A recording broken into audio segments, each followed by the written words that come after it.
Assalamualaikum warahmatullahi wabarakatuh. Halo teman-teman semua, jumpa lagi bersama kami dari channel BAP Education yang pada kesempatan kali ini kita akan belajar bersama materi IPA Fisika, khususnya untuk teman-teman guru SD. Ya, langsung teman-teman di sini sudah kami siapkan beberapa soal ya. Langsung kita mulai, kita lihat soal yang pertama. Ya, ini soal pertama. Ya, sebelum kita ke soal, kami ingatkan kepada teman-teman khususnya yang belum subscribe, bisa subscribe channel kami dengan cara tekan tombol subscribe dan tombol loncengnya agar teman-teman tidak ketinggalan dari video-video kami. Kemudian teman-teman juga bisa memberikan kritik, memberikan saran ataupun pertanyaan di kolom komentar agar video-video kami dapat lebih baik lagi ke depannya. Oke teman-teman, lanjut ke soal pertama ya. Soal nomor 1 di sini. Soalnya seperti ini. Perhatikan pernyataan di bawah ini. 1. Gagang sudip terasa panas saat digunakan menggoreng. 2. Panas matahari yang sampai ke bumi. 3. Ujung logam akan terasa panas jika ujung yang lain dipanaskan. 4. Gerakan naik turunnya kacang hijau saat direbus. 5. Cahaya lampu untuk menghangat mesin tetas ayam. 6. Gerakan asap dari cerobong asap pabrik. Pernyataan di bawah ini yang tepat ditunjukkan pada huruf titik-titik. Ya, teman-teman diminta untuk memilih jawaban yang tepat yang sesuai dengan pernyataan di atas. Ya, jawaban yang tepat adalah, mari kita lihat pembahasannya. 1. Gagang sudip terasa panas saat digunakan menggoreng, itu termasuk konduksi, proses konduksi. Kemudian yang kedua, panas matahari yang sampai ke bumi, itu termasuk radiasi. Ketiga, ujung logam akan terasa panas jika ujung yang lain dipanaskan, termasuk konduksi. 4. Gerakan naik turunnya kacang hijau saat direbus, itu konveksi. 5. Cahaya lampu untuk menghangatkan mesin tetas ayam, itu radiasi. Yang keenam, gerakan asap dari cerobong asap pabrik, itu termasuk konveksi. Jadi jawaban yang tepat adalah D. Ya, itu soal pertama. Lanjut ke soal kedua. Ini soal yang kedua. Bisa dilihat teman-teman. Perhatikan pernyataan di bawah ini. 1. Kapur barus yang dibiarkan dalam udara terbuka. Yang nomor 2, es batu yang dibiarkan di udara terbuka. Nomor 3, pembuatan garam oleh petani garam. Nomor 4, es kering yang digunakan untuk aksi panggung. Nomor 5, mentega yang dipanaskan di penggorengan. Pernyataan di atas yang memanfaatkan proses menyublim ditunjukkan pada nomor titik-titik. A 1 dan 3, B 1 dan 4, C 1 dan 2, D 2 dan 4, E 4 dan 5. Ya, mari kita lihat jawaban yang tepat adalah berikut pembahasannya. 1. Kapur barus yang dibiarkan dalam udara terbuka, itu termasuk peristiwa menyublim.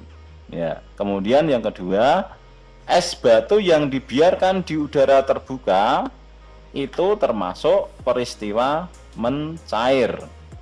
Kemudian yang ketiga, pembuatan garam oleh petani garam, ini termasuk peristiwa menguap. 4. Es kering yang digunakan untuk aksi panggung, itu termasuk menyublim. Kemudian yang kelima, mentega yang dipanaskan di penggorengan, itu termasuk proses mencair. Ya, jadi jawaban yang paling tepat adalah 1 dan 4. yang proses menyublim. Jadi jawabannya B. Itu untuk soal nomor 2. Lanjut ke soal berikutnya, nomor 3. Ya, ini soal nomor 3. Perhatikanlah gambar di bawah ini. Ya, ini ada 3 gambar teman-teman, bisa diamati. 1, 2, 3. Secara berurutan dari sebelah kiri, pesawat yang digunakan mereka untuk memudahkan pekerjaan adalah A. Tuas jenis 1, bidang miring, dan tuas jenis 2. B. Tuas jenis 2, roda berporos, dan tuas jenis 3. C. Tuas jenis 2, bidang miring, dan tuas jenis 1. D. Tuas jenis 3, bidang miring, dan tuas jenis 1. E.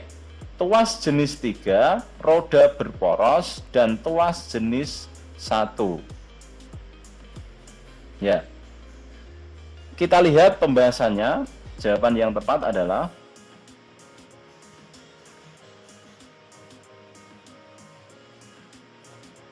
ya, di sini kami tampilkan jenis-jenis tuas teman-teman. Kalau kita lihat tadi ada gambarnya tadi, ada jenis-jenis tuas. Yang pertama, tuas jenis 1 itu cirinya teman-teman ini perlu diperhatikan dan diingat-ingat bahwa tuas jenis 1 itu titik tumpunya terletak di tengah. Contohnya gunting, tanggem, jungkat-jungkit, dan lain-lain. Sedangkan yang tuas jenis 2, cirinya itu titik beban yang berada di tengah. Jadi titik bebannya yang berada di tengah. Contohnya gerobak dorong beroda 1, alat pembuka tutup botol, alat pemecah kemiri, dan alat pemotong kertas. Kemudian yang tuas jenis 3, cirinya ini yang berada di tengah adalah titik kuasa. Ini titik kuasa, yaitu terletak di antara titik tumpu dan titik beban. Contoh sekop, sapu, pinset, stapler, dan lain-lain. Jadi jawaban yang tepat adalah yang C. Ya, jawabannya yang C. Itu soal yang nomor 3. Kita lanjut soal berikutnya. Nomor 4. Perhatikan gelombang tali pada gambar. Ya, ini ada gambar gelombang teman-teman. Bisa dilihat dari O sampai F. Jarak antara O ke B adalah 50 cm. Berarti panjang gelombangnya adalah titik-titik. A 50 cm, B 75 cm, C 100 cm, D 150 cm, E 200 cm. Ya, teman-teman, langsung kita lihat pembahasannya. Ya, di sini tadi yang ditanyakan adalah panjang gelombang yang diketahui panjang OB.